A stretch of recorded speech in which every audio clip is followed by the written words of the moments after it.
भजनाचं दुसरं कडवं. हे नाते मानले नाही, मी फक्त जोडल्या गेले. कुरवाळलेस कधी येऊनी, त्या क्षणा पुन्हा आठवू. या कडव्यामध्ये महत्त्वाच्या ज्या गोष्टी आहेत त्याच्यामध्ये सगळ्यात पहिलं आहे नातं. दुसरी गोष्ट आहे नातं असून नात्याशी जोडल्या जाणं, ते महत्त्व आहे. नातं आहे पण तुम्ही जोडल्या नाही गेले तर मग त्या नात्याचं काही एवढं महत्त्व नाही राहत. तिसऱ्या लाईनमध्ये आहे की ज्यावेळेला आधाराची गरज होती त्यावेळेला भलेही धन दिलं नसेल किंवा काही काम केलं नसेल किंवा त्याच्या कुठल्या कामाचा भार स्वतःच्या खांद्यावर घेतला नसेल, परंतु त्याच्या श्रमाचा परिहार होण्याकरता लहान मुलाला जसं कुरवाळल्या जातं की तू हिम्मत नको सोडू किंवा तू खूप चांगलं काम केलंस, तसं ज्या ज्या वेळेला कुरवाळल्या गेलं असेल, मग ते नातेसंबंधाने असेल किंवा नसेलही, किंवा तो क्षण तसा तयार झालेला असेल, तर त्या तशा क्षणाची आठवण.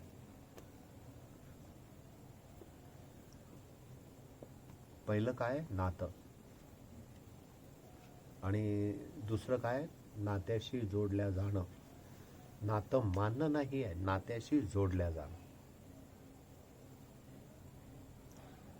नात्याशी जोडणं जास्त महत्त्वाचं आहे. महाभारतातला एक प्रसंग आहे. ज्या वेळेला सुभद्रेच्या विवाहाविषयी चर्चा सुरू झाली होती त्यावेळेला सुभद्रेचा विवाह दुर्योधनाशी व्हावा असं बलराम आणि इतर लोकांचं मत पडत होतं, आणि सुभद्रेचा विवाह अर्जुनाशी व्हावा असं फक्त कृष्णाचंच मत पडत होतं. बाकी हे सगळे वेगळा विचार करत होते. आता खरं पाहिलं तर पांडवांचा जो पहिला विवाह प्रसंग होता तो द्रौपदीशी झाला होता, आणि द्रौपदीला त्यांनी सांगितलं होतं की राणी म्हणून अजून कोणती स्त्री या कुटुंबात येणार नाही, किंवा पत्नी म्हणून तू फर्स्ट अँड लास्ट, असं बोलणं झालं होतं, असं वचन दिलं गेलं होतं की दुसरी स्त्री येणार नाही. आणि कृष्णाने अर्जुनाला सांगितलं की तू सुभद्रेला पळवून आण आणि मॅरेज कर. तर त्याच्या मनात हा विचार आला की आपण तर द्रौपदीला आश्वासन दिलेलं आहे, मग द्रौपदीला आश्वासन दिलेलं असताना दुसरी पत्नी म्हणून सुभद्रेला आणणं हे किती नीतिमूल्याचं ठरेल, नैतिक ठरेल की नाही ठरेल. पण तिथे काय झालं माहित आहे का, की त्याने तो विचारच केला नाही.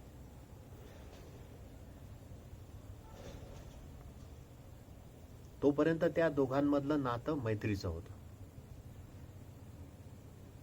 तो विचारच केला नाही आणि सुभद्रा हरण झालं आणि सुभद्रेशी विवाह झाला. त्याच्यानंतर मग थोडेसे वाद निर्माण झाले, किंवा तुला दोन्ही पक्षाचं माहीत होतं की सुभद्रेचा विवाह दुर्योधनाशी करायचा चाललाय, तेही माहीत होतं, आणि तुम्हाला हे माहीत होतं की पांडवांच्या घरामध्ये दुसरी स्त्री पत्नी म्हणून येणार नाही, आणि तरी तुम्ही याला सांगितलं की सुभद्रेला पळून आण आणि लग्न कर म्हणून, आणि स्वतःच्या बहिणीविषयी असं. आणि मग अर्जुनालाही विचारलं की तू जाऊ दे, याचं हा तुला काही सांगेल, पण तू का बरं असं केलं. तो म्हणे की आमचं दोघांचं नातं असं आहे की कृष्ण जे सांगेल ते अन्यायकारक नसेलच, मग त्याकरता भलेही मी माझी प्रतिज्ञा मोडली तरी चालेल. हे नातं आहे.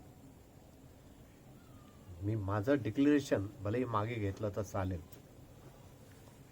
पण हा चुकीचा सांगणार नाही. याला म्हणतात नातं जोडणं. आणि त्यानंतर बरेचसे प्रश्न बलरामाने केले की हा काय प्रकार आहे, आम्ही काय ठरवत होतो, तू काय केलं. तर मग त्याने सांगितलं की दुर्योधन हस्तिनापुराच्या राज्याशी जोडला होता आणि हस्तिनापुराच्या राज्याचे जे तत्व होते ते तत्व असे होते की पांडवांच्या अधिकाराचं यांना काहीच द्यायचं नाही आणि पांडवांच्या जीवाशी कायम ते खेळतच आले. लाक्षागृहामधला प्रसंग मारायचाच प्रयत्न केला. म्हणजे ज्यांची राजनीती अशी आहे की ते स्वतःच्या फायद्यासाठी आपल्या जवळच्या लोकांना, आपल्या म्हणजे सख्या भावाच्या मुलांना मारायला तयार होतात. त्यांच्यामध्ये नातं असलं तरी ते जोडल्या गेलेले नाहीये आपसात. त्याच्यामुळे ते काय करायचे नेहमी की काही ना काही कुरापत काढून, जसं भीमाला लाडू आवडायचे तर लाडूमध्ये विष घालून त्याला बांधून नदीत टाकून दिला. नंतर मग ते सर्प राज्यात जाऊन सर्पांनी ते विष शोषून तो परत बाहेर आला. लाक्षागृहामध्ये पांडवांना पाठवलं, आग लावून दिली. मग हे तर उघड प्रकार आहेत ना. मग हे प्रकार जसे मला माहीत आहे, मग कृष्णाने प्रश्न केला की ह्या ज्या घटना आहे, हे जे प्रकार आहे, हे तुम्हालाही तर माहीत आहे, पण तुम्ही काय करत होते, हस्तिनापूर राजाशी संबंध जोडायचा. अरे पण त्या राज्याचा वैचारिक पाया कसा आहे, आणि ह्या लोकांचा म्हणजे ह्या पांडवांचा वैचारिक पाया तसा नाही आहे जो की दुर्योधनाचा आहे. आणि म्हणून माझी इच्छा नव्हती की हस्तिनापूर राज्याशी सुभद्रा जोडल्या जावी. मग अर्जुनाला तयार केला आणि सुभद्रा हरण करून सुभद्रेशी विवाह लावला. याला म्हणतात हे नाते मानले नाही. म्हणजे हे जे नातं तयार झालेलं आहे, मग ते नातं जेव्हा तयार होतं तेव्हा ते नातं नाही मानलं, डायरेक्ट ज्या व्यक्तीशी ते नातं तयार झालं त्या व्यक्तीशी जोडल्या गेले.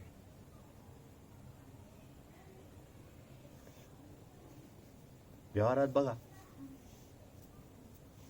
घरात आईशी मुलगा आणि आई असं नातं आहे, पण व्यक्तिगत जोडलेले नसल्यामुळे बऱ्याचशा गोष्टी आपण तिच्यापासून लपवून ठेवतो. मग त्या नीतीच्या असो नाही तर अनितीच्या असो, नाही सांगत तिला, कारण ते नातं आहे पण जोडल्या नाही गेले. आणि जोडल्या न जाण्याचं कारण काय असू शकतं, नात्यामधला अधिकार, आग्रह, नात्यामधला अधिकार आणि आग्रह की हे असंच झालं पाहिजे आणि मग आम्ही तुमचे असे आहो म्हणून आम्ही सांगतो, तुम्ही ऐकलंच पाहिजे. मग ते as a father, as a mother असं सांगतात आणि अशा पद्धतीने सांगतात की आम्ही तुमच्या नात्यात आहे म्हणून तुमच्या हिताचं सांगतोय. मग हे नातं मानणं आणि नातं जोडणं यात फरक आहे. की नातं जे मानलं जातं ते केव्हाही अमान्य केलं जाऊ शकतं.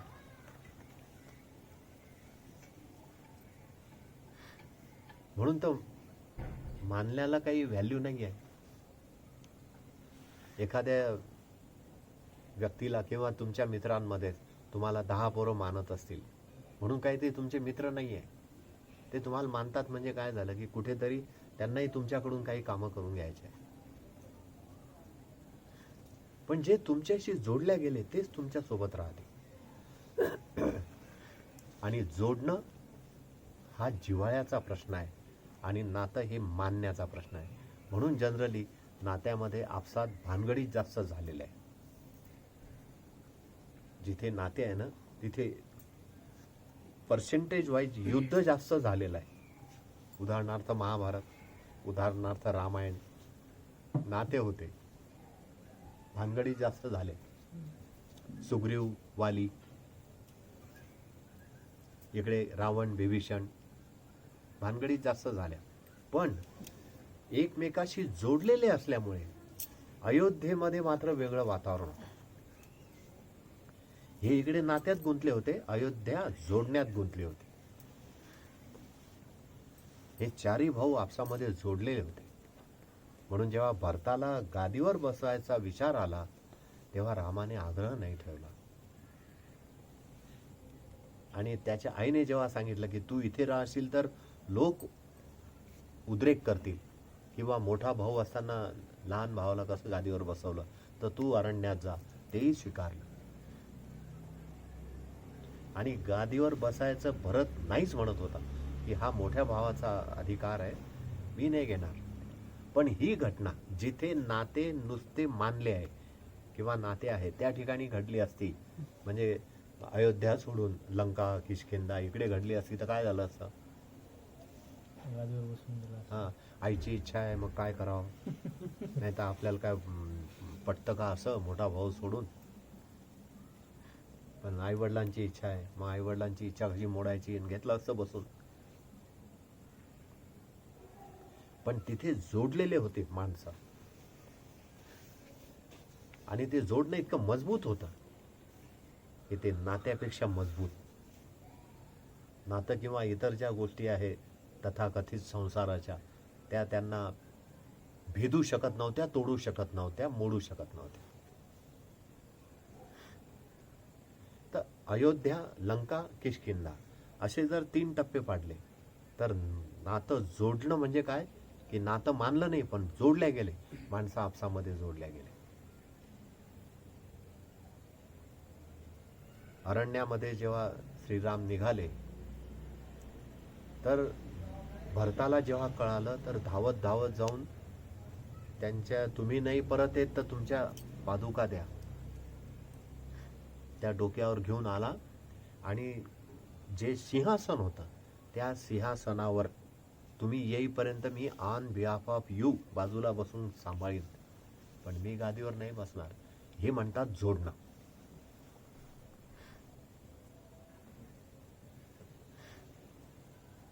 तसं गुरु आणि शिष्य रामकृष्ण परमहंस आणि विवेकानंद जोडल्या गेले होते.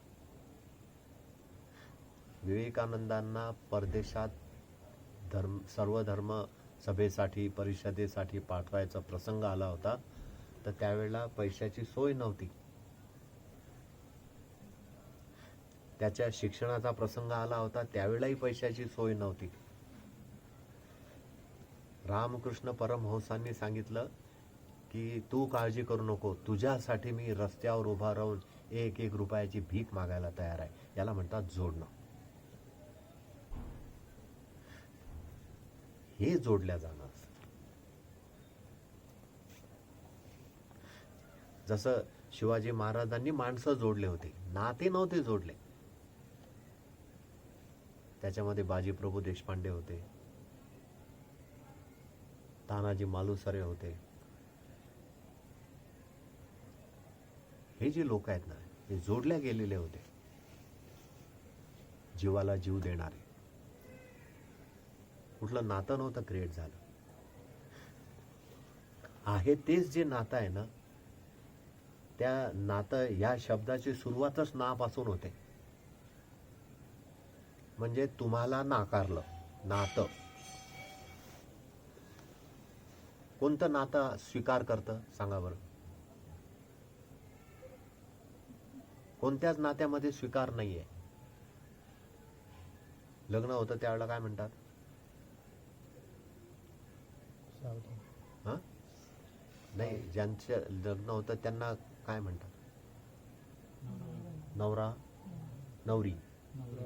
हा, नवरा म्हणजे ज्याने तिला स्वीकारलेलं नाही. वर म्हणजे टू ऍक्सेप्ट, आणि नवरी म्हणजे जिने त्याला स्वीकारलेलं नाहीये.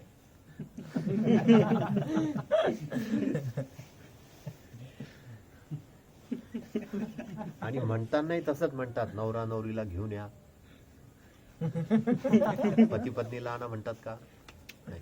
ज्यांनी एकमेकाला स्वीकारलेलं नाही, घेऊन या दोघांना.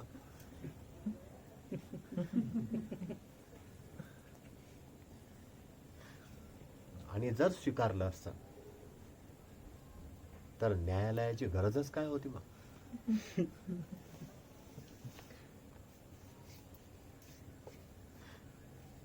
हे जर स्वीकारलंय असं म्हणतात तर हायकोर्टाच्या एक शाखा औरंगाबादला काढावी लागते. इतक्या केसेस झाल्या क्रिमिनल,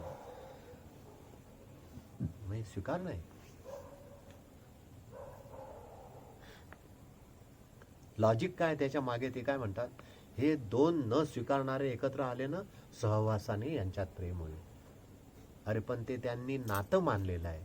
नात्यामध्ये मानणं नको, जोडणं पाहिजे. नातं असं पाहिजे जे जोडल्या गेलं, आपोआप झालं.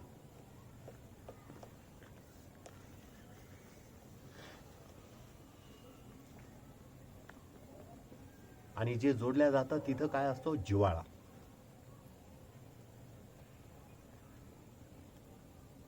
आणि तो जिव्हाळा म्हणजे प्रेम, स्नेह याच्यापेक्षाही पुढचा शब्द आहे. तो जिव्हाळा म्हणजे की एखाद्या जीवाची एवढी काळजी की तो उन्हात येतो आहे आणि मी त्याच्या पायात चप्पल देऊ शकत नाही, तर पायघड्या टाकल्या आणि त्या पायघड्यावरून घरापर्यंत आणलं. याला म्हणतात जिव्हाळा. नाते जोडणाऱ्या लोकांनी, नाते मानणाऱ्या लोकांनी त्या जिव्हाळ्याची वाट लावली. कारण ते सुद्धा तसंच नाटक करायला लागले. त्यामुळे कळत नव्हतं जिव्हाळा आहे की काय आहे. कारण त्यांनी मग ह्याने केलं का, मग मी करतो, असं झालं. मग त्यात प्रेम असो नसो, तेवढंच म्हणतात गावात नाव झालं पाहिजे. बाईच्या लग्नात पायघड्या होत्या. आता ते नाव झालं म्हणून जिव्हाळा बाहेर दाखवण्यात आला, परंतु तो ऍक्च्युअली जिव्हाळ्याचा प्रसंग आहे. एका जीवाची दुसऱ्या जीवाविषयी असणारी तळमळ.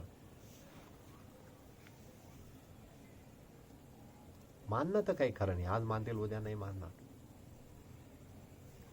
आणि हे तर आपल्याविषयी होतं की आपण बरेच वेळा एखाद्या मंदिरात जातो आणि समजा एक दोन विषय राहिले, दुसरं मंदिर, किंवा 10 ठिकाणी अर्ज करून नोकरीचं काम नाही झालं, कॅन्सल. अजून दुसरा, तुमने और सही. हे मानणं झालं. मानायचं काय? काही मानू शकता तुम्ही. दारूच्या दुकानाला मानणाऱ्यांची संख्या कमी आहे. मानणं आहे ते. ते म्हणतात हेच बरोबर आहे, दारू पिणं हे बरोबर आहे. मानणं आहे ते. मंदिरालाही मानणारे लोक आहेत, ते मानणं आहे. म्हणजे या विश्वामध्ये इतक्या गोष्टी मानणारे लोक सापडतील की जो नवीन इथे येईल ना जन्म घेऊन, तो कन्फ्युजन मध्ये पडून जाईल की नेमकं खरं काय, आपण काय करायला पाहिजे. त्याच्यासमोर मोठं प्रश्नचिन्ह राहील की इकडे एवढा ग्रुप आहे, हा याला मानतोय, तेवढा ग्रुप आहे. मग इतकी मानणाऱ्यांची संख्या असल्यानंतर आपलं काय या भाऊ गर्दीमध्ये? आणि तो कुठे मानणं तर सोडा, पण तो जोडले नाही जाणार, कारण तो अनटच राहून जाईल. म्हणून या दुसऱ्या कडव्यात काय म्हटलेलं आहे, हे नाते मानले नाही. म्हणजे जे तयार झालं आहे, लोक त्या नात्याची ओळख देत आहेत की तुमच्यातलं असं नातं आहे का, कारण तुमच्या ऍक्टिव्हिटी तशा दिसत आहेत. म्हणजे नात्याचे शब्द लोकांकडून येत आहेत की तुम्ही काय भाऊ भाऊ आहात, की पिता पुत्र आहात, की कोण आहात. मग त्यावेळेला प्रश्न येतो की आम्ही हे नातंच मानलं नव्हतं, हे तुम्ही सांगताय की असं आहे. म्हणजे एवढं एकरूप आहे, इतके जोडल्या गेले की लोकांना वाटायला लागलं की हे भाऊ भाऊ असतील. ते म्हणतात मग काय हे भाऊ आहे काय, मोठे आहे की लहान आहे. डायरेक्ट प्रश्न करतील, पिता पुत्र आहे का, असाही प्रश्न करतील. तर हे नातं नाही मानलं, माणूसच जोडल्या गेला डायरेक्ट. मी फक्त जोडल्या गेले. परमेश्वराशी मी नातं नाही मानलं, मी भक्त म्हणून नातं नाही तयार केलं, दास म्हणून नातं नाही तयार केलं, तर मी डायरेक्ट त्याच्याशी जोडल्या गेलो. नात्याचं लेबलच नाही लागलं. कारण नात्याचं लेबल लागलं की जबाबदारी वाढून जाते आणि कर्तव्यासाठी माणसाला आपल्या हिताचे कामं सोडून तेच करावं लागतात. आमचे नातेवाईक हॉस्पिटलमध्ये ॲडमिट आहे म्हणून डबा घेऊन जावं लागतं. हे सांगताना चेहरा बघा. बस जावं लागतं. म्हणजे का का का जावं लागतंय? नात्यात आहे म्हणून. नात्यात नसते तर गेलोच नसतं. पण ते नातं मानलेलं आहे म्हणून. मग ते त्या कुटुंबात जरी जन्माला आले तरी ते मानणंच झालं. आणि नातं मानल्या गेल्यामुळे आणि तो मानण्याचा भाग जास्त असल्यामुळे मग त्याच्यामध्ये प्रेम नाही राहत. ते हिप्नोटिझम वाले नाही काय, असं असं समजा, असं माना की आता तुम्ही पायी चालताय, तुमच्या पायाला दगड लागत नाही, काही लागत नाही, आणि मग तो म्हणतो हा मला खरंच काही लागलं नाही. पण मग त्या हिप्नोटिझम मधून बाहेर आल्यावर, हिप्नोटाईज अवस्थेतून बाहेर आल्यावर मग चालून दाखव बरं म्हणा. हे नात्याचं असं आहे. ती छोटीशी नशा आहे. नाता आणि नशा न पासूनच सुरुवात आहे. जिथे शान नाही राहत ती नशा.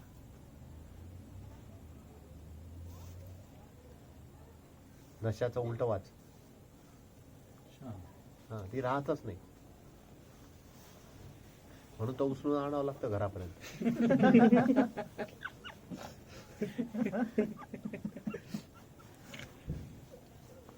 ती कशी काय राहील?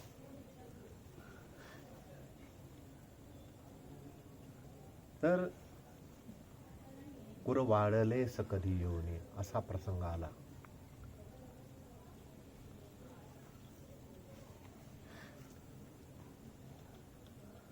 हे सुफी फकीराची एक गोष्ट आठवली.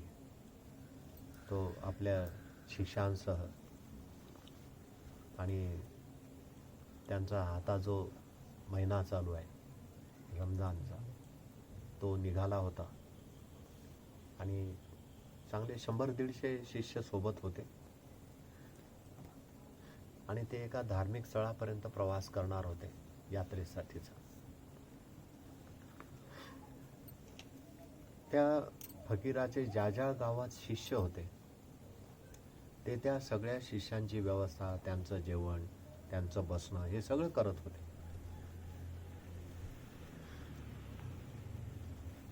ताफा चालला होता. आता पुढच्या गावाचा पडाव येईल तेव्हा पुढच्या गावामध्ये बातमी गेली की नावाजलेले फकीर आपल्या शिष्यांसह आपल्या गावातून जाणार आहे. तर त्यांची दीक्षा घेतलेली एक स्त्री आपल्या कुटुंबासहित त्या गावात राहत होती आणि तिने विचार केला की माझा गुरु या रस्त्याने जातोय, मग त्याला काही ना काहीतरी मी नाश्ता तर द्यायला पाहिजे. मग मी काय करू शकते? तर गावातले लोक जे होते त्याच्यापैकी तिला धन द्यायला कोणी तयार नव्हतं, किंवा 100-150 लोकांचं खाणं, आणि तू काय करणार आहे? आणि तू तर गरीब आहे, तुझ्याकडे तर एक घरा व्यतिरिक्त काहीच नाही आहे.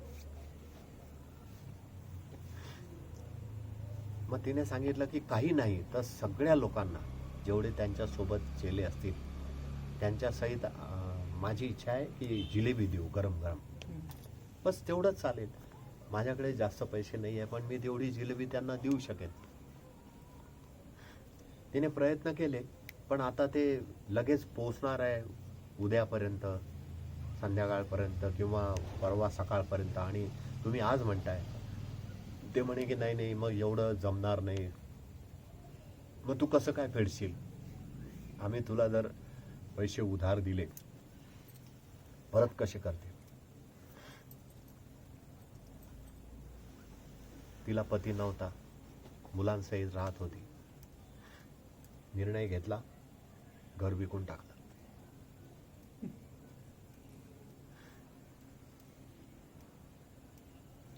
राहतं घर होतं, कसं काय फेडशील म्हटल्यावर मार्गच नाही आहे. पण मग घर विकून तुम्ही पैसे देणार की नाही? घर विकलं. घर विकून तिथेच पुढे रस्त्याच्या बाजूला एक कापडी टेंट टाकून त्याच्यामध्ये आपलं कुटुंब पोरासहित राहायला गेली आणि तिथे साफसफाई करून सगळ्या शिष्यांची बसायची व्यवस्था आणि त्या झोपडीत त्याच्या गुरुची बसायची व्यवस्था आणि सगळ्यांसाठी जिलेबी. आता यांचा उपास चालू होता गुरुचा. आले सगळे बसले. तिने आतमध्ये नेलं, त्या झोपडीमध्ये बसवलं आणि सगळे लोक पाहत होते. आता गुरु म्हटलं आणि तो जर एखाद्या नवीन शिष्याकडे जातोय तर जे त्याच्यासोबत पहिल्यापासून आहे ते त्याच्या प्रत्येक ॲक्टिव्हिटीवर ध्यान ठेवतात की आता हा काय करतोय, याला पाणी कोण आणून देतं, हा कोणाच्या कर्ज घेतो कोणाकडचं बाजूला ठेवतो, हे सगळे ध्यान ठेवणारा एक ग्रुप असतो. ते सगळे बरोबर कव्हर करून त्याला उभे राहिले. या बाईने काय केलं, ते द्रोण असतात ना पानाचे, त्या पानाच्या द्रोणमध्ये जिलेब्या आणल्या आणि त्या गुरुला ऑफर केल्या की गुरुजी प्लीज याचा स्वीकार करा. गुरुला काहीच माहित नव्हतं की हिने घर विकलेलं आहे, ही इथे राहते आहे, काहीच माहित नव्हतं. तिने ते असं हातात धरलं आणि याने तिच्या डोळ्यात पाहिलं. जिलेबीकडे हात जाणार तेवढ्यात बाजूने तुमचा उपास आहे बरं का, सोबतचे तिकडून आलेले, उपास आहे तुमचा उपास. त्याने लक्षच दिलं नाही. तिच्याकडे पाहत पाहत जिलेबी उचलली, त्यांनी डोक्यात हात मारला. एक खाल्ली इथपर्यंत ते ठीक होतं, दुसरी उचलली इथपर्यंतही ठीक होतं, पण आता ह्या द्रोणामधले सगळेच खातो की काय. शेवटी त्यांनी सांगितलं आपके ध्यान में नहीं गया, आपका फास्ट है.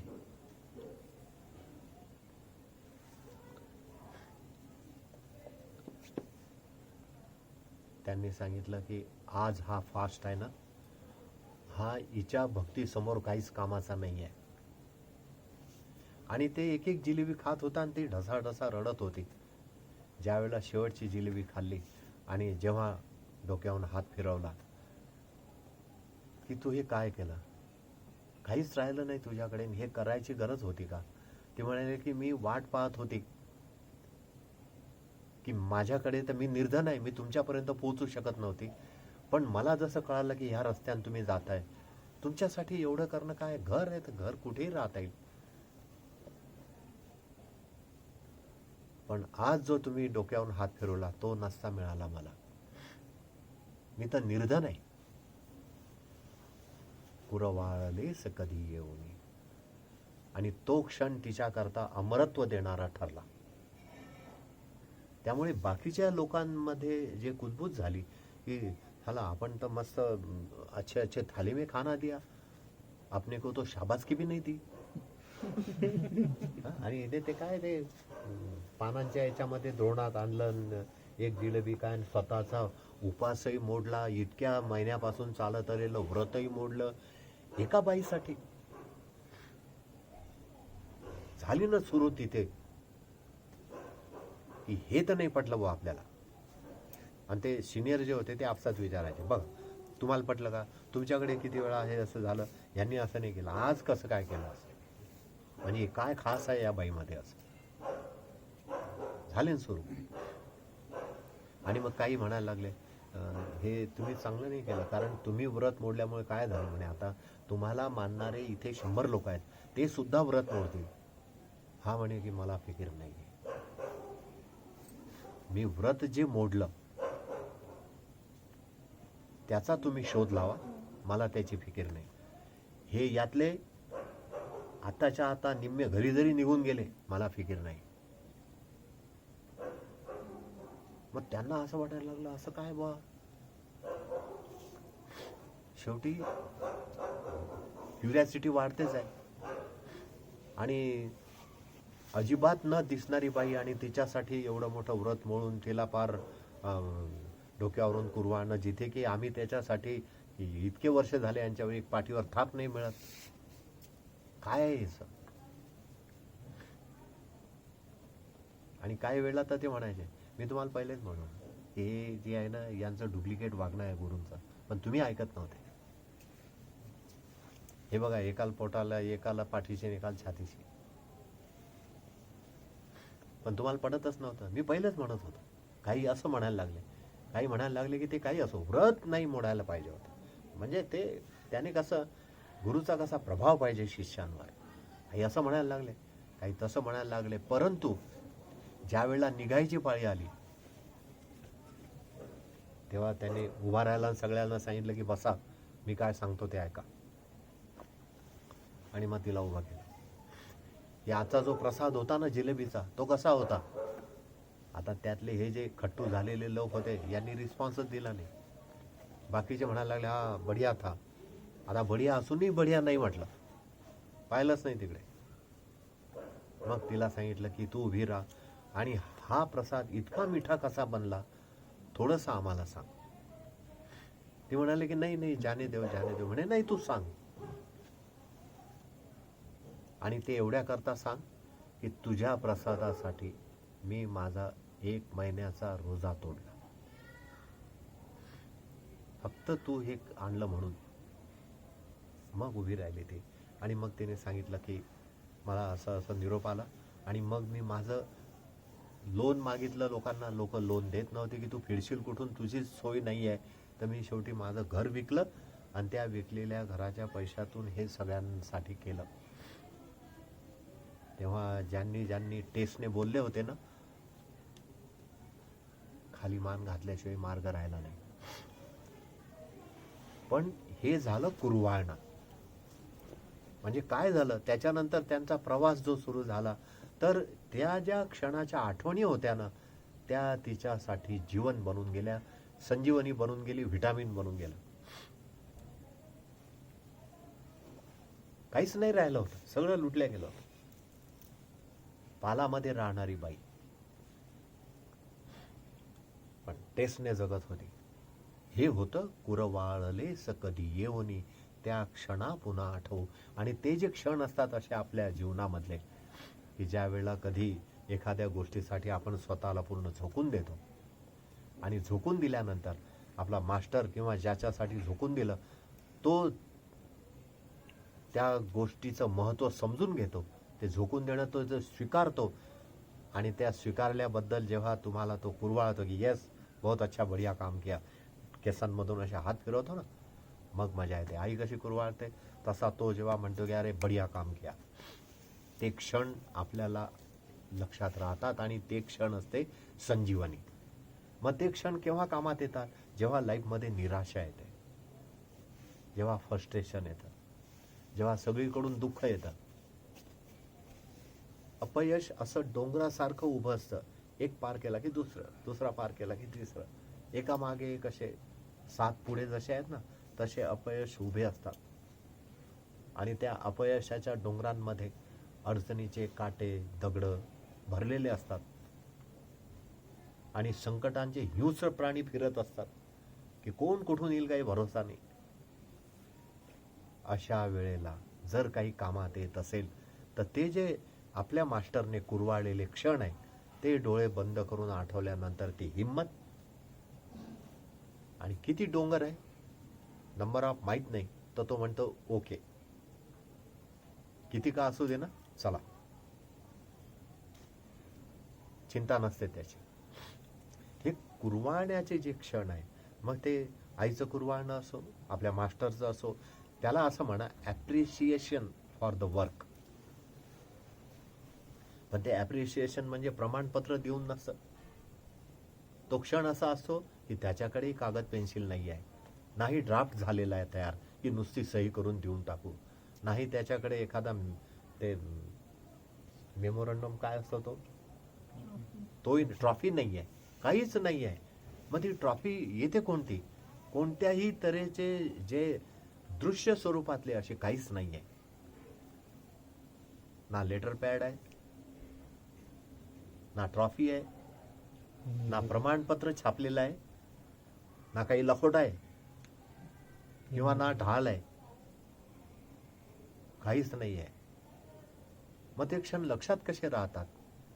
त्यावेळेला ट्रॉफी बनून जाते त्या मास्टरचा हात, आणि त्या हातातून पाझरणारं प्रेम, आणि ती जी ट्रॉफी ठेवण्याची जागा असते ते असते डायरेक्ट आपलं मस्तक. आणि जेव्हा मस्तकावर तो हात फिरतो ना, बस ती नशा काही वेगळी आहे. ती अमृताची नशा असू शकते. ती अशा रिकाम्या गोष्टीची नशा नसते की काहीतरी अचीव केलं. खरं पाहिलं तर काहीच मिळालेलं नसतं, उलट काहीतरी घालवलेलं असतं. आपल्या ध्येयासाठी, आपल्या मास्टरसाठी काहीतरी घालवलेलं असतं. मिळवल्यानंतर कुरवाळणं ठीक आहे, पण घालवल्यानंतरचं जे कुरवाळणं आहे ते अमृत बनतं. म्हणून तुम्ही 100% मार्क मिळवले आणि तुमचं कौतुक झालं ना, बघा त्यात तुम्हाला तेवढी मजा नाही वाटत. पण तुम्ही एखाद्या लहान मुलाला आवडणारं एखादं लहान कुत्र्याचं पिलू हरवलं आणि ते शोधून आणून त्याला दिलं, ते क्षण जास्त महत्वाचे असतात.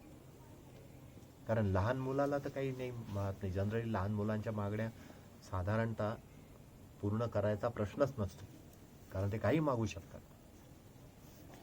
परंतु त्याने आणलेलं कुत्र्याचं पिलू जर शोधून आणून दिलं आणि मग तुम्ही त्याला द्या आणि मग बघा, कारण तिथे तुम्ही घालवलेलं आहे काहीतरी. तुम्ही खर्च केलेला आहे, श्रम घेतलेले आहे, काहीतरी लॉस झालेला आहे तुमचा. एक लाईन येते बघा की तुम मम प्रिय, तुळशीदासाने रामाच्या तोंडी टाकलेले वाक्य आहे. रामायण लिहिताना जे अनेक असे वाक्य टाकले रामाच्या तोंडी, त्यात हनुमान चालिसा लिहिताना एक वाक्य टाकलं आहे रामाच्या तोंडी. ज्या वेळेला हनुमानजी ते लक्ष्मणाला वाचवण्याकरता ते घेऊन येतात संजीवनी वटी आणि लक्ष्मण उठून उभा राहतो. कारण मी जर अयोध्येमध्ये परत गेलो तर माझ्या आईपेक्षा लक्ष्मणाच्या आईला मी काय सांगू. लक्ष्मणा विरहित मी नाही जाऊ शकत. त्याचं कारण त्याच्या आईची पीडा मी नाही पाहू शकत. आणि असा तो प्रिय लक्ष्मण ज्या वेळेला त्या मूर्छेतून बाहेर आला ना, तेव्हाचं जे वाक्य होतं ते वाक्य काय होतं, तुम मम प्रिय भरतही समभाई. हे बजरंगबली, तू मला इतका प्रिय आहे जेवढा मला भरत माझा भाऊ प्रिय आहे. आणि असं म्हटल्यानंतर त्याने हनुमंताला जे आलिंगन दिलं ते सगळ्या जगात प्रसिद्ध झालं. अजूनही तसे फोटो नेटवर बघायला मिळतात. बघा ते असं झालेलं आहे. आणि रामाचा तो जो चेहरा आहे आणि हनुमंताचा तो चेहरा बघा तुम्ही, ते ग्रेट आलिंगन आहे, ती भेट आहे, ते आहे कुरवाळणं. आणि त्याने हनुमंताच्या चिरंजीव पदाला अजूनच जास्त महत्व प्राप्त झाला, बढती मिळाली. भरतावर जेवढं प्रेम आहे ना, त्यांनी काय म्हटलं, भरतही समभाई. भरत भाऊ नाही म्हटले, भरतासारखा तू भाऊ. भरत भावासारखा भाऊ असा शब्द नाही आहे तो. भरतही समभाई.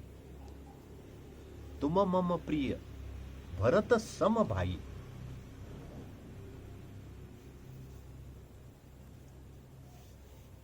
ही नात्यातली मधुरता आहे, हा नात्यातला गोडवा आहे. नाहीतर नात्यातली मधुरता आणि गोडवा तुम्ही बघा, तुम्ही ज्या कुटुंबात राहतात तिथे तुमचे नाते आहे. मातृदेवो भव पितृदेवो भव आपल्याला माहित आहे. आई वडिलांना नमस्कार केला पाहिजे हे आपल्याला माहित आहे. तू तर करत असतील ना रोज आई वडिलांना नमस्कार.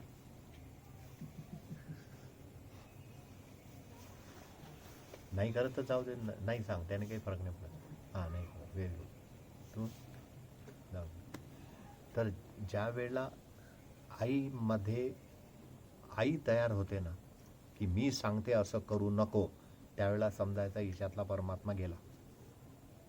वडील सांगतात की मी सांगतो म्हणून तू हेच केलं पाहिजे, त्यांच्यातला परमात्मा गेला. मग उपनिषदामध्ये जे सांगितलं आहे मातृदेवो भव, पण केव्हा, जेव्हा तिच्यात देव असेल तर. कोणत्याही मंदिरातल्या देवाने जर का गाभाऱ्यामधला फॅन बंद झाला तर इलेक्ट्रिशियनला किंवा त्या मंदिराच्या सरपंचाला फोन केला आहे का?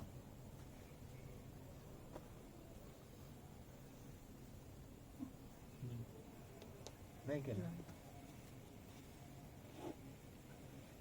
महानगरपालिकेचं पाण्याचं बिल भरलं नाही म्हणून मंदिरात नळ आले नाही म्हणून देवाची आंघोळ राहिली. त्यांनी पुजाऱ्यावर त्याचा राग काढला का? आणि मी सांगतो मंदिर माझं आहे, मी सांगतो तसंच झालं पाहिजे असं स्वप्नात येऊन तरी त्यांनी पुजाऱ्याच्या किंवा सेवकांच्या सांगितलं आहे का? तुमच्या ऐकण्यात तरी आहे का? मग हे जर देव आहेत तर हे देव बोलतात कसं काय अधिकाराचं? मातृ देवो भव. मग मातृ देवासारखी नाही राहत, ती माणसासारखी बोलायला लागते की मी सांगते म्हणून तसं करायचं आहे. याचा अर्थ तुम्ही चुकीचा संदेश घेऊ नका की आई वडिलांचा ऐकायचंच नाही, असा संदेश नका घेऊ. संदेश यातून हे घ्या की ज्या वेळेला तुमचं मन एखादी गोष्ट करायसाठी नाही आहे तयार आणि तरी तुमच्यावर ते लादल्या जाते, तर ती जी एनर्जी आहे तुम्हाला मॅच करावं लागते ना, ती डबल खर्च होते. आणि ज्यात तुमचं मन आहे तेच तुम्हाला जर सांगितलं तर त्यात तुमची एनर्जी जात नाही. काय अनुभव घेतला नाही तुम्ही? हा अनुभव घेतला नाहीये? मान नको आलो. हा अनुभव घेतलाय. मग देव तर तेव्हा जाईल की जेव्हा तो आग्रह करील आणि अधिकार दाखवेल. कोणतीच मूर्ती अधिकार दाखवत नाही. मग राम घ्या, कृष्ण घ्या, हनुमान घ्या, शिव घ्या, एवढंच काय, पण धन देणारा कुबेर धाम गुजरात मधला तो सुद्धा काही बोलत नाही. दुसऱ्यांनाच ठरवावं लागतं की भगवान को ये लगता है, भगवान को वो लगता है. ते बोलतच नाही काही.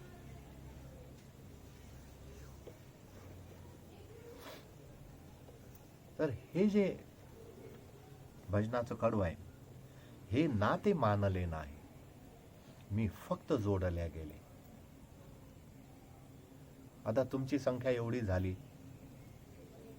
मला असं वाटतं याला जोडणं म्हणू शकता की जोडल्या गेले. इथे कोणतं नातं नाही आहे. मग या जोडल्या जाण्यामुळे काय आहे, सगळा लॉसच आहे. पण म्हणजे सगळं सोडावंच लागतं.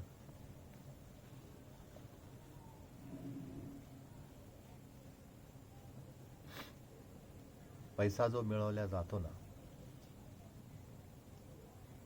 तो जपून ठेवला म्हणजे फायदा आहे की खर्च केला म्हणजे फायदा आहे? सांग. पण कशावर खर्च करतो त्याच्यावर डिपेंड असतं. हो ना, कशावर का असेल. चुकीच्या जागी खर्च केला की ते वेस्ट. चुकीची जागा कोणती?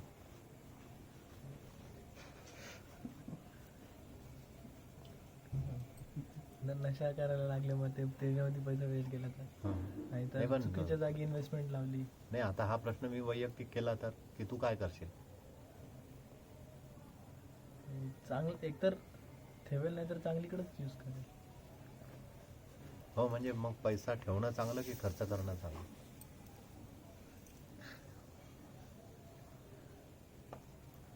नाही, प्रश्न एकदम सोपा आहे बघ, म्हणजे काही जास्त अवघड नाही आहे असा. आणि तुला नाही जमलं तर दुसऱ्याला विचारतो. खर्च करणं, पण ते खर्च पण एकदम प्रॉपर जागीला. पण हा मी वैयक्तिक तुला म्हणतोय ना की तू खर्च करणार आहे, देन व्हॉट?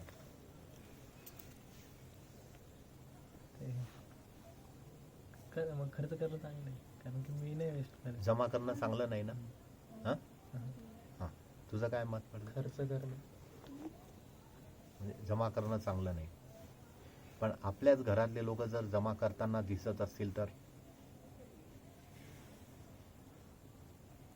आता त्यांचे नावं नका सांगू, पण मनातल्या मनात हसून तरी घ्या की आहे असं. इथे जमा करणं चाललंय दिसतंय तुम्हाला, समजताय, पण तुम्ही बोलू शकता का की हे जमा करणं लावलं यांनी? इथे खर्च करायला पाहिजे. पण म्हणजे खरं सांगा, असं लक्षात येतं की नाही तुमच्या? आता तुमच्याकडे काही खूप मोठा अनुभव नाही आहे वयाचा, पण तरीही तुमच्या कधीतरी खटकतं की नाही की इथं करायला पाहिजे होता खर्च, हे जमा करतायत, टाळतायत खर्च करणं. का रे भाऊ? हो. पण अशा केसमध्ये आपण बोलू शकत नाही. बोललं तर म्हणतील तुम्हाला काय घेणं आहे, आमची कमाई आहे, म्हणून आपण बोलत नाही. म्हणजे आपली समजदारी जास्त चांगली आहे की नाही? म्हणजे त्यांच्यापेक्षा कणभर आपण समजदार आहो की नाही आहे? हो. हा.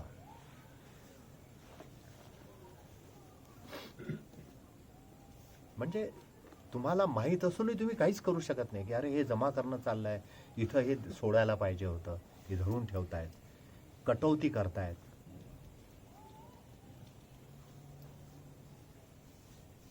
आणि पैसा जो आहे तो जर खर्चच करायचा आहे तर मग जास्त मिळत काय मजा आहे?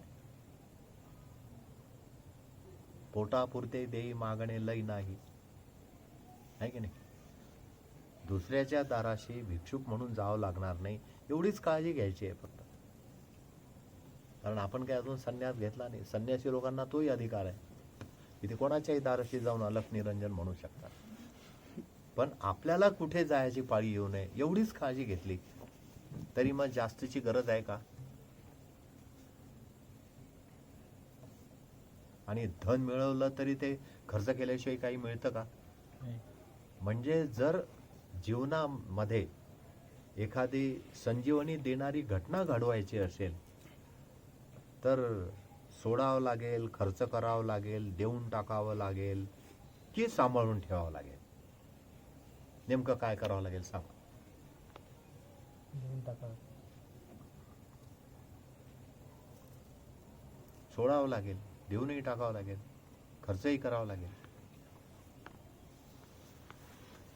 ते तर बरं की तुम्हाला कोणी हुशार लोक भेटत नाही. तुम्हाला माहित आहे हुशार लोक कधीच प्रेम आणि भक्ती नाही करू शकत. जे अति हुशार आहे ना ते हे करू शकत नाही आणि हुशार हे करू शकत नाही. मग तिथे बावळट आणि अज्ञानी पाहिजे असं नाही, पण तिथे कसा पाहिजे? मग तो सहज जगणारा पाहिजे, तो अकुटील, तो कुटील नाही, कपटी नाही, बस तो सरळ जगणार आहे, तो प्रेम आणि भक्ती करू शकतो. भगवंताच्या भक्तीचा अवसान आणून तुम्ही भक्त नाही साबित होऊ शकत.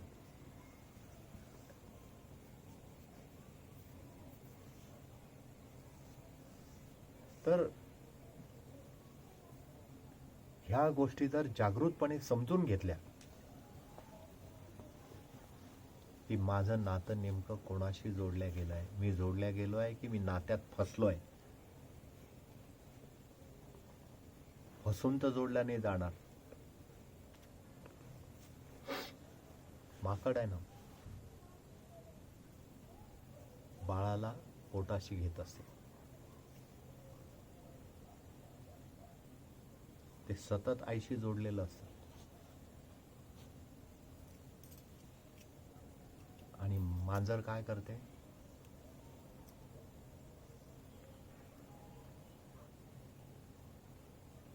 आपल्या पिलाला कसं ट्रीट करते मांजर?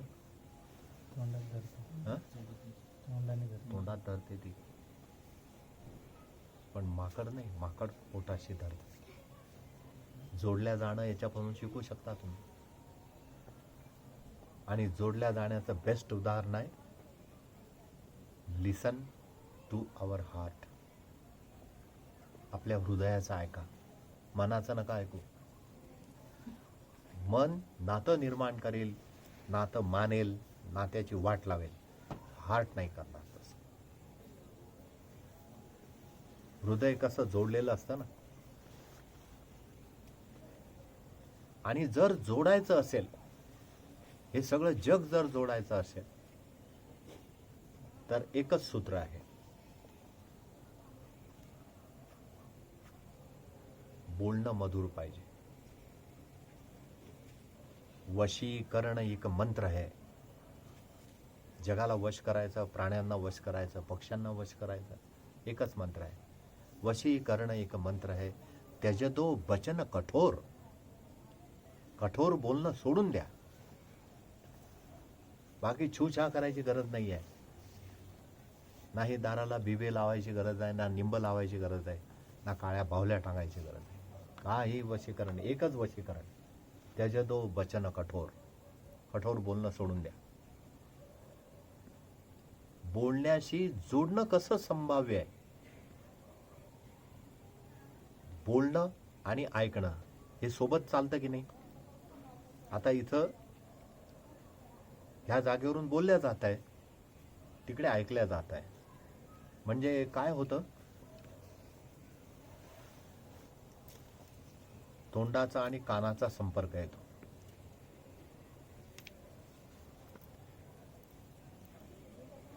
ऐकणं उत्तम तऱ्हेने जो साधून टाकेल, उत्तम तऱ्हेने ऐकणं ज्याचं चांगलं राहील किंवा ज्याला जमेल ते उत्तम ऐकणं, त्याचं हार्ट पवित्र होऊन जाईल, त्याचं हृदय पवित्र होईल. म्हणून सत्संग त्याला जास्त व्हॅल्यू आली. सत्संगामध्ये सत्याची चर्चा होते, सत्याशी संग होतो. आता तुम्ही असं जरा, हृदयाचा जो आकार आहे ना, तो साधारण कसा आहे तुम्हाला माहित आहे का?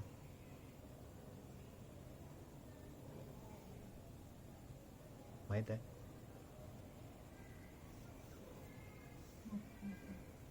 तू मोबाईलवर मेसेज नाही टाकत कोणाला आय लव्ह यू?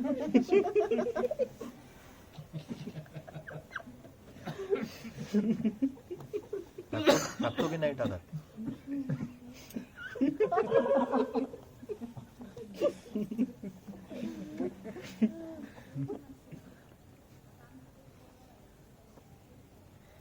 आणि पुढे ते सिलेक्ट करून चिन्हही टाकून देता ना. ते जाऊ दे, टाकतो ना पण. हा बस मग. वाईट काही नाही रे.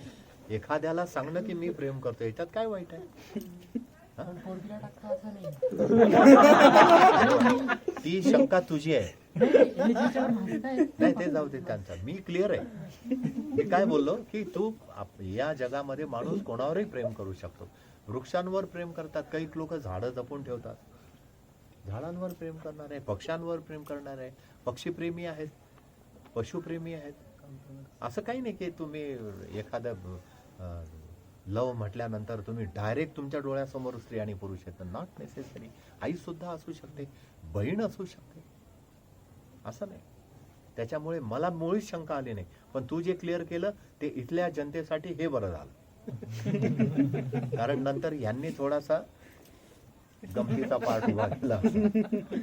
पण हे बरं झालं. त्यातल्या त्यात एक गोष्ट सगळ्यात चांगली आहे की कमीत कमी तो हिम्मत ठेवतो की मी प्रेम करतो, हे मी जाहीर करतो. कारण त्याला हिम्मत लागते. तर तो जो आकार आहे ना हार्टचा, त्याचा कसा संदर्भ आहे बघा. मी कुठेतरी एक सुंदर वाक्य वाचलं होतं, आता ते बोलता बोलता आठवलं आहे ते, की तुम्ही जेव्हा एखाद्याचं बोलणं ऐकता ना, जसं तुम्ही म्हटलं एखाद्याला लव यू, तर ते बोलणं त्याच्या कानातून हार्टमध्ये जातं. प्रेमाचं बोलणं नेहमी हार्टमध्ये उतरतं, पण रागाचं आणि क्रोधाचं बोलणं नेहमी माइंडमध्ये जातं, ते वर जातं. तुम्ही एखाद्याला एखादी काहीतरी अपशब्द पाठवा मेसेजवर, तिकडनं बघा कसे वाकडे तिकडे तोंड येतात. कारण ते आता टेम्परवर चाललंय. पण हार्ट म्हणजे काय? Down to the earth. ते खाली असतं, ते हार्टकडे जातात. मधुर शब्द हार्टकडे जातात. तुम्ही म्हटलं ना, एखादा चिडून आला, तुम्ही म्हटले की ठीक आहे, काय झालं ते मी बघतो, तुम्ही बसा, एवढं जरी बोलले की मी बघतो काय झालं ते, तरी ते हार्टकडे जाईल आणि डाऊन होईल. पण तुम्ही जर बोलले माझा काही संबंध नाही आणि तुम्ही कोण बोलणार आहे, मग मी काय कमी आहे काय, आणि चालते वाहन, मग ते टेम्पर वर जातं. आणि वरती काय? माइंड. कानाच्या वरती काय आहे आणि कानाच्या खाली काय आहे? हार्ट. हार्ट कानाच्या वर आहे का? म्हणून जर दुसऱ्याच्या हार्टमध्ये जागा करायची असेल तर मधुर बोललं पाहिजे, आणि दुसऱ्याच्या माइंडमध्ये जागा करायची असेल तर काहीही बोललं पाहिजे. म्हणजे त्याच्या माणूस म्हणतो ना, अरे हा आहे ना आला की माझं मस्तक ठेवणार, म्हणजे आता तुम्ही मस्तकात बसले आहे ना. बरेच वेळा संघटनामध्ये आपसामध्ये आपण बोलताना बोलतो की हे बा हा आला ना लय डोकं दुखतं ऐका तसा अनुभव आहे ना. म्हणजे काय होतं की तो असं काही बोलतो की ते जे फ्लेम आहे, ती जी आग आहे ती वर जाते, खाली नाही आहे. आणि फ्लेम नेहमी वर जाते. कोणतीही घ्या, साधा घरातला गॅस पेटवा, ती वर जाईल. पण धबधबा नेहमी वरून खाली येतो, पाऊस नेहमी वरून खाली येतो. तो थंड आहे, तो जीवन देणारा आहे. आणि अग्नी आहे, तो जाळणारा आहे. जाळणारा नेहमी वर जातो, पण पोचणारा नेहमी खाली येतो, हार्टकडे जातो. आता ह्या सगळ्या गोष्टी घडतात कानातून. म्हणून आपली स्तुती ऐकली की आपल्याला बरं वाटतं. पण आपल्याविषयी जर कोणी अपशब्द बोलले तर बरोबर नाही वाटत. होतं की नाही असं? पण आपल्याकडून काही काम करून घ्यायचं असलं तर आपली स्तुती होत आहे हे आपल्या लक्षात येते का? समोरच्याला तुमच्याकडून काही काम करून घ्यायचं, भाऊ शिवाय ना आपलं एकही काम होत नाही. भाऊ असे ना आपलं बस आपण काही पाहत नाही. मग विचारा कोणाला, आपण काहीच पाहत नाही. असं काहीच पाहत नाही म्हणजे मी आताही पाहणार नाही, तूच कर सगळं. चढून देत आहेत. आणि ती म्हणही लोकांनी काढली की हरभऱ्याच्या झाडावर चढतात. ऍक्च्युअली हरभऱ्याचं झाड एवढं मोठं नसतंच. म्हणजे तो समोरचा इतका चांगला नाहीये जेवढं तुम्ही बोलताय.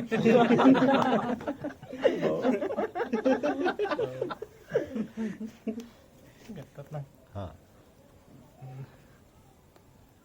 तर ऐकणं, बोलण्यातून नातं जपल्या जाईल, जोडल्या जाईल, जिव्हाळ्यामध्ये जाईल. कारण बोलणं मधुर आहे तर ते शब्द कुठे उतरतील सांगा? हृदयामध्ये. पण बोलणं जर कठोर आहे तर माइंडमध्ये. घरातून एखादं वाक्य आलं की जे बिलकुल बरोबर नाही, त्या शब्दाला लागलेला सूरही चांगला नाही, मिले सूर मेरा तुम्हारा, असं काही नाही, तो वेगळाच सूर आहे. आणि तो वेगळा सूर आला तर हे जरा नासा ताट होऊन जातात की नाही. वेगळा सूर आला की का रे कुठे चालला असं जरी म्हटलं तरी आपणही तेवढ्या जोरातच उत्तर देतो. समजत नाही काय. पण जर त्यांनी विचारलं का रे बाबा कुठे जातोय, मग आपणही तेवढ्याच नम्रतेने बोलणार. कारण ते आता हार्टकडे उतरत आहे.